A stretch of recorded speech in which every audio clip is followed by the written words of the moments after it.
నిత్యం ఎదురుకాల్పుల వార్తలతో పతాక శీర్షికల్లో ఉండే ఛత్తీస్గఢ్లో ఏం జరుగుతుంది? ఎన్కౌంటర్ వార్తల వెనుక వాస్తవాలేంటి?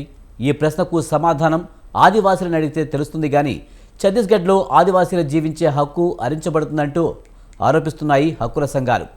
మావోయిస్టు ఏరివేత పేరిట కేంద్రం ప్రారంభించిన ఆపరేషన్ కగార్ను నిలిపివేయకపోతే ఆదివాసీ సమాజం అంతరించిపోతుందని ఆవేదన వ్యక్తం చేస్తున్నారు. దేశ సహజ వనరులైన ఖనిజ సంపదను రక్షించేందుకు పోరాడుతున్న ఆదివాసీలపై కక్షగట్టి హింసకు పాల్పడడం సరైంది కాదని ఆదివాసీ హక్కుల పోరాట సంఘీభావ వేదిక ప్రభుత్వాన్ని కోరింది.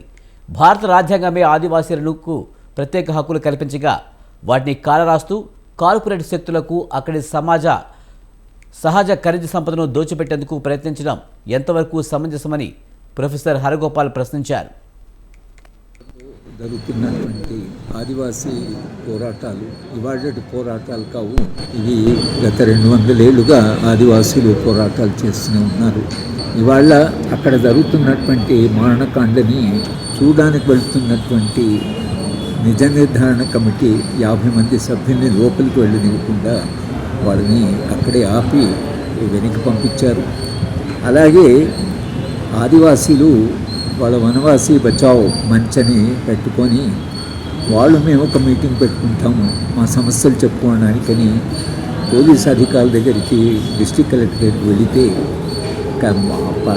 వాళ్ళకి అనుమతి ఇవ్వడము అటు నుంచి కేవలం పర్మిషన్ అడగడానికి వెళ్ళిన వాళ్ళని అరెస్ట్ చేసి వాళ్ళని లోపల పెట్టారు. ఛత్తీస్గఢ్లో వాస్తవ పరిస్థితులను తెలుసుకునేందుకు వెళ్లిన నిజ నిర్ధారణ కమిటీని భద్రతా బలగాలు అడ్డుకున్నాయని ప్రొఫెసర్ లక్ష్మణ్ అన్నారు.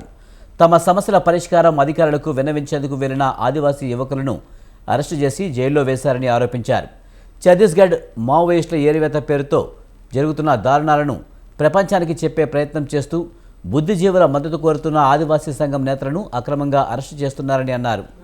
ఆపరేషన్ కగార్ పేరుతో జరుగుతున్న మారణకాండను నిలిపివేయాలని డిమాండ్ చేశారు.